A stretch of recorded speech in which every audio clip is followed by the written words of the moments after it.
নমস্কাৰ বন্ধু বান্ধৱীসকল, স্বাগতম জনাইছোঁ জব এডুকেশ্যন ইউটিউব চেনেল টুজকলৈ। বন্ধু বান্ধৱীসকল, আজি আপোনালোকৰ কাৰণে এটা বিশেষ বিজ্ঞাপন লৈ আহিছোঁ। বিজ্ঞাপনটো আপোনালোকে দেখিছে ক'ৰ পৰা প্ৰকাশ কৰিছে, Assam science technology and environment council, তাৰ পৰা বিজ্ঞাপনটো আহিছে। এই বিজ্ঞাপনটো 12 মাৰ্চ 2026 তাৰিখে প্ৰকাশ কৰিছে বিভাগৰ ফালৰ পৰা। এতিয়া আমি ইয়াতে চাওঁ, এইটো নিশ্চয় দেখিছে আপোনালোকে ৰিক্ৰুটমেণ্ট নটিচ। ইয়াতে যিকেইটা পদ আছে, মই পদকেইটাৰ বিষয়ে আপোনালোকক প্ৰথমে জনাই লওঁ। নাম্বাৰ 1 যিটো পদ আছে, এইটো আপোনালোকে নিশ্চয় দেখিছে, ইয়াৰে 3টা পদ আছে। জুনিয়ৰ এছিষ্টেণ্ট এইটো পদ আছে, 3টা পদ আছে। ইয়াৰে এটা পদ আনৰিজাৰ্ভ, এটা ST প্লেন আৰু এটা OBCৰ কাৰণে ৰিজাৰ্ভেশ্যন দিয়া হৈছে। আৰু দুই নম্বৰ যিটো পদ আছে, 2 নম্বৰ পদটো আপোনালোকে চাওক, এটা পদ আছে, এইটো জুনিয়ৰ একাউণ্টেণ্টৰ পদ আছে। এইটো এটা পদ, এই পদটো সকলোৰে কাৰণে দিয়া হৈছে। এইটো ইয়াতে কোনো ধৰণৰ ৰিজাৰ্ভেশ্যন দিয়া হোৱা নাই, আনৰিজাৰ্ভ দিয়া হৈছে এইটো, গতিকে এইটো সকলোৱে আবেদন কৰিব পাৰিব। এতিয়া আপোনালোকে পদকেইটাৰ কথা জানিলে। এতিয়া এই পদকেইটাৰ কাৰণে আপোনালোকে দৰমহা কিমান পাব, আপোনালোকৰ পে স্কেল কিমান হ'ব আৰু গেট পে কিমান হ'ব, এইকেইটা কথা আপোনালোকক জনাম। আপোনালোকে এইটো চাওক। প্ৰথম যিটো আপোনালোকৰ জুনিয়ৰ এছিষ্টেণ্ট পদ আছে, এই পদটোৰ কাৰণে আপোনালোকৰ চেলাৰীটো যিটো স্কেল পেটো 14,000 পৰা 49,000 টকা হ'ব। প্লাছ আপোনালোকৰ গেট পে থাকিব 6,200 টকা আৰু প্লাছ আদাৰ এলাউন্সেছ আপোনালোকে ইয়াতে লাভ কৰিব। আৰু 2 নম্বৰ যিটো পদ, 2 নম্বৰ পদটো আপোনালোকে নিশ্চয় গম পাইছে যে জুনিয়ৰ একাউণ্টেণ্ট। এই জুনিয়ৰ একাউণ্টেণ্ট যিটো পদ, এই পদটোৰ কাৰণেও আপোনালোকৰ দৰমহাটো 14,000 টকাৰ পৰা 49,000 টকা আপোনালোকৰ পে স্কেল হ'ব আৰু গেট পে থাকিব ইয়াতে 7,400 প্লাছ আদাৰ এলাউন্সেছ আপোনালোকে লাভ কৰিব। এতিয়া পদকেইটাৰ কাৰণে আপোনালোকে কোৱালিফিকেশ্যন কিমান লাগিব এইটো আপোনালোকে জানিব লাগিব। আপোনালোকে ইয়াতে চাওক, ইয়াতে কোৱালিফিকেশ্যন আপোনালোকৰ বেচেলৰ ডিগ্ৰী বিচৰা হৈছে, বেচেলৰ ডিগ্ৰী ইন আৰ্টছ। এইটো কোৱা হৈছে যে আৰ্টছ, ছায়েন্স, কমাৰ্চ যিকোনো ধৰণৰ হ'লে আপুনি আবেদন কৰিব পাৰিব, এইটো কথা ইয়াতে উল্লেখ কৰিছে। আৰু ইয়াতে আপোনালোকৰ টাইপিং স্পীড লাগিব। টাইপিং স্পীডটো আপোনালোকৰ 40 ৱৰ্ড পাৰ মিনিটছ ইংলিছৰ, আৰু যদি আছামিছৰ হয় তেতিয়া 25 ৱৰ্ডছ পাৰ মিনিটছ আপুনি টাইপিং কৰিব পাৰিব লাগিব। এইটো ক্ৰাইটেৰিয়াৰ ভিতৰত দিয়া হৈছে।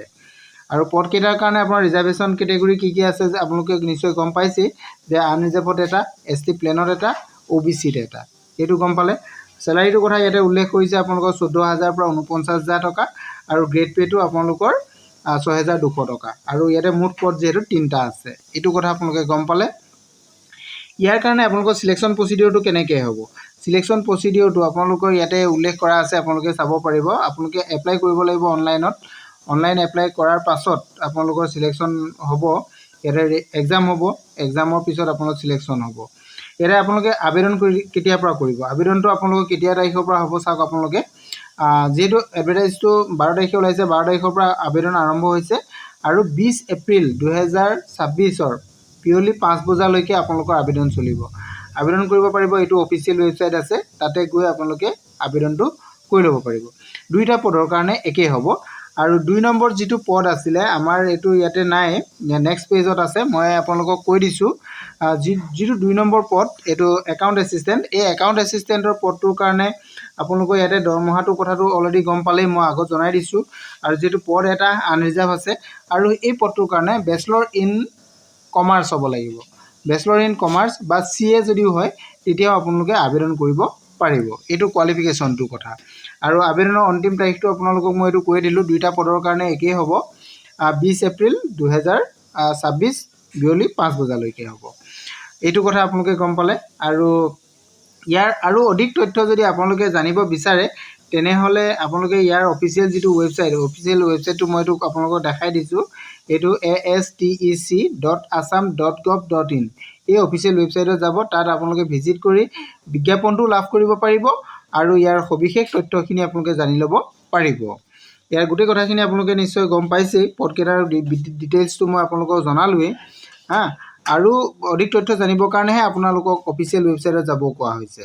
ইয়াতে ৰিটেন এক্সাম হ'ব, আপোনালোকৰ ৰিটেন এক্সাম হ'ব, স্কিল টেষ্ট হ'ব, তেনেধৰণে আপোনালোকৰ চিলেকশ্যন প্ৰচেছটো হ'ব। আৰু যদি আপোনালোক মোৰ চেনেলত প্ৰথমবাৰলৈ আহিছে, তেন্তে চেনেলটো ছাবস্ক্ৰাইব কৰি কাষতে থকা অল নটিফিকেশ্যনটো অন কৰি দিব, যাতে আপোনালোকে এনেধৰণৰ অসমৰ হওক বা ভাৰতবৰ্ষৰ হওক বিভিন্ন চৰকাৰী বেচৰকাৰী চাকৰি বিজ্ঞাপনবিলাক আপোনালোকে সৰ্বপ্ৰথমে লাভ কৰিব পাৰিব যদি মোৰ চেনেলটো আপোনালোকে ছাবস্ক্ৰাইব কৰি ৰাখে।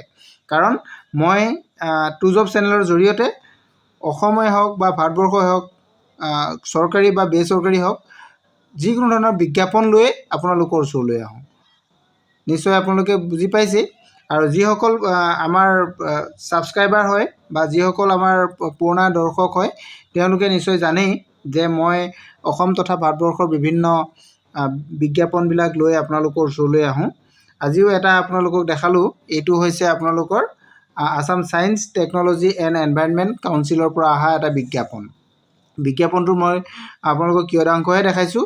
ইয়াৰ সম্পূৰ্ণ তথ্যখিনি আপোনালোকে জানিবলৈ হ'লে এই অফিচিয়েল ৱেবছাইটত যাব। ইয়াৰ পৰা সম্পূৰ্ণ তথ্য আপোনালোকে জানি ল'ব পাৰিব। আজিলৈ মানে থেংক ইউ।